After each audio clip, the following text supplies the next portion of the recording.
Dieu lui répondait à haute voix. Exode 19, 19. Aussi longtemps que nous resterons dans ce monde, nous aurons tous à faire face à la tentation. Peu importe qui vous êtes, où vous êtes et ce que vous faites, en tant qu'être humain, nous devons affronter beaucoup de tentations, de situations difficiles et des épreuves de toutes sortes.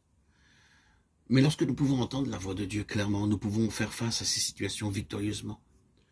Dieu nous montre dans sa parole comment, dès le commencement de notre vie spirituelle, nous devons apprendre à entendre sa voix. Au début de 1 Roi 19, la méchante reine Jézabel fit le projet de tuer Élie.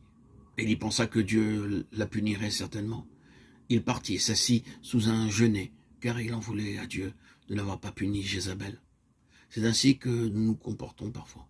C'est ainsi que nous ne comprenons pas la manière d'agir de Dieu et que nous doutons de lui. Mais les voies de Dieu ne sont pas nos voies, elles sont au-dessus des nôtres. Il ne travaillera pas selon notre voie.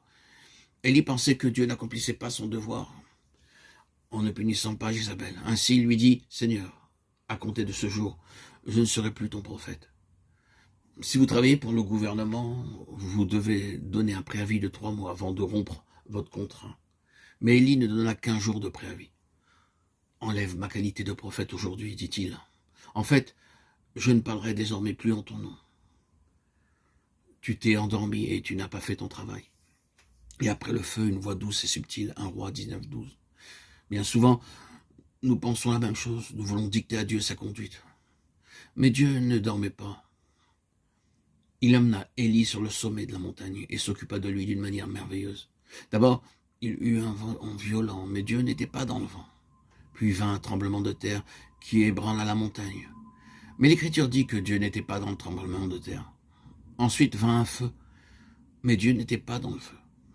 Après cela vint une voix douce et subtile, et Dieu parla à Élie, lui disant clairement où, quand et comment il jugerait Jézabel.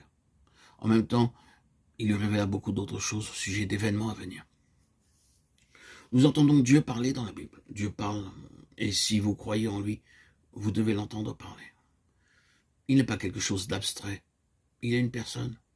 Vous pouvez l'entendre et être conduit par lui et le connaître plus intimement que quiconque.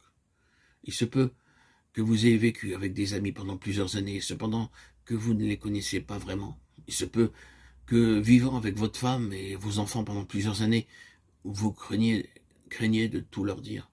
Il y a certaines pensées que vous ne pouvez pas partager avec d'autres. Mais nous pouvons parler à Dieu librement et lui dire chaque pensée.